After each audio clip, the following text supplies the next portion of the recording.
Hey guys, Dan Holland here with Solution Toolbox. Welcome back. This is our 8th video in the series of creating a website from start to finish using Site Builder. And where we left off, we were just filling in the content for a lot of our custom zones and zones that are on the layout. So let me pull over my design here so I can show you where we're at here. So here's the original template that we're working off of. So far up top, we've done the logo area, we did the menu area, we've also done the image rotator here. So we're going to move on to probably the most complex part of the website, which is this JQuery rotator here. And the reason that it's so complex is there's really nothing built into Site Builder to really do this out of the box. So what I had to do is I browsed the internet looking for JQuery plugins. I found one that I liked, and what I did is I kind of played around with it a little bit to get the skins and everything to look correctly. So I'm not going to dive into a lot of the details behind the jQuery and how so it works, but for those of you out there who don't know what jQuery is, it's a form of JavaScript. It's some open source libraries that you can download for free, and then there's thousands of plugins that you can use to create pretty neat effects like what I'm about to show you.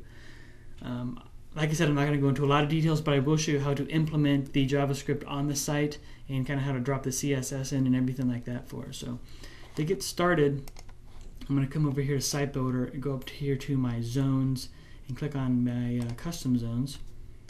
And down here we can see the jQuery custom zone that we created from the layout. Go ahead and open this. And we should have a blank slate here.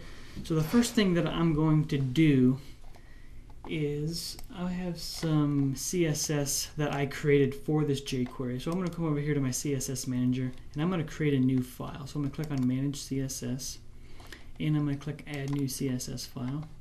We'll call this jQuery.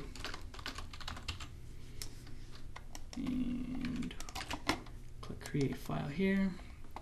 I'm going to go ahead and say Open. And we can see we have a blank slate. So rather than type this all out, I already have this pre-done. So I'm going to copy and paste this code in here. I'll include all this code to go along with this tutorial. That way you can download all of this and take a look at it. But pretty much, here's all the code that we have, and this just goes through and sets the heights and the widths of this rotator, sets some of my background images that I had sliced out. So I'm going to go ahead and save this. Close that. Close this. And if I refresh down here, we should see that now my jQuery CSS is available. So the next thing that I have to do is go ahead and add the jQuery libraries to the screen. So I'm going to switch over to the HTML view here. And let me grab some more code. Alright. So here's the first couple lines I'm going to paste on the screen here. So what you can see here is I'm just including some JavaScript libraries that I'm going to upload. So here is the data/sitebuilder/uploaded files. We know that path. And then here's the file name, jQuery 1.4.2.min.js. And then I'm also including the plugin that I'm using, which is called JCarousel, and you can see that library here. Below that is how we fire it off. Just some script to tell jQuery when the page loads, go ahead and get all this stuff ready for us for the rotator. So that's that information there. So I'm going to go ahead and hit save and update at this point. And I also want to upload these required files. So I'm going to come over here to my file manager, and I'm going to select the Upload Files button. I'm going to browse here, my jQuery folder. And if you drop this image type down, you'll see that there's a JavaScript option here, and then I can see my file. So I'm going to go ahead and grab these two guys, click Open, and Upload.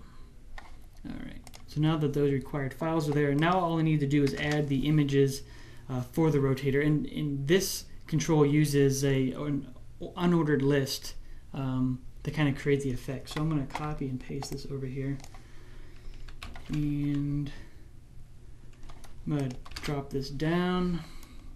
I'm going to go ahead and hit save here. Now if we flip over to the other side, we can kind of see the HTML. It looks a little funny, but once the JavaScript and the jQuery carousel kicks in, you can kind of see how this is going to turn out. So I'm going to go ahead and save the page here. And now we're ready to create our home page.